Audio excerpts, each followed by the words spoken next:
It's a bold plan, Mr. White. You sure this is the way to go?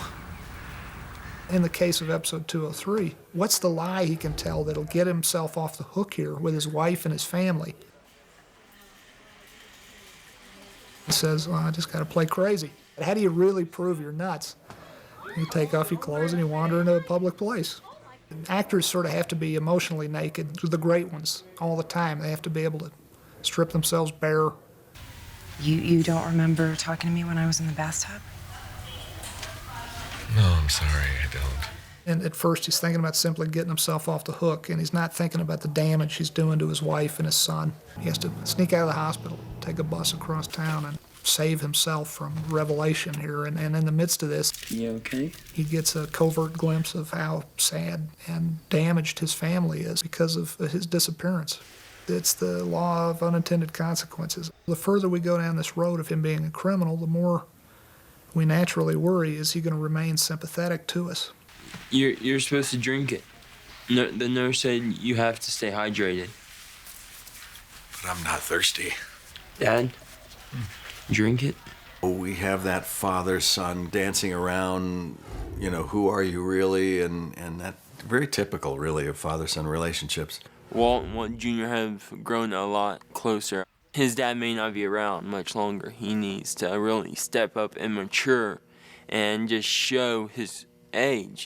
He's actually showing some very mature colors this season. I think your car was there because you were there. Tuco had a bullet in him when I got there, and I think you know something about that, too. His whole world is coming unraveled, and they kind of, sadly, really only have one another. You still want to cook? Seriously. What's changed, Jesse? I think there's a lot of pressure on Jesse to be like this perfect kid, and you know, when you have that pressure, as all young kids, they tend to kind of want to rebel. Hey, Dad. Hey, can you hear me?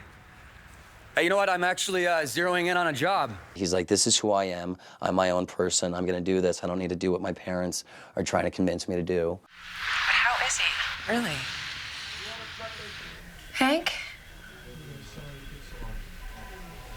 He's indestructible, you know that. She comes to the office because, you know, he almost gets killed, and she's really shaken. You really see the consequences of what's going on. If you shoot somebody and there's no blood, you know, is that really a good lesson? Mr. Salamanca lunged toward the vehicle and fired on me with what I ascertained to be an M16 assault rifle. For me personally, and I think Vince as well, they want to make sure his character is true to the DEA way of doing things. So we've had a lot of contact with the DEA, and we're able to ask them about it, what it's like to have shot somebody or to be in a position of kind of fearing for your life. This will not happen again, okay? I won't let it.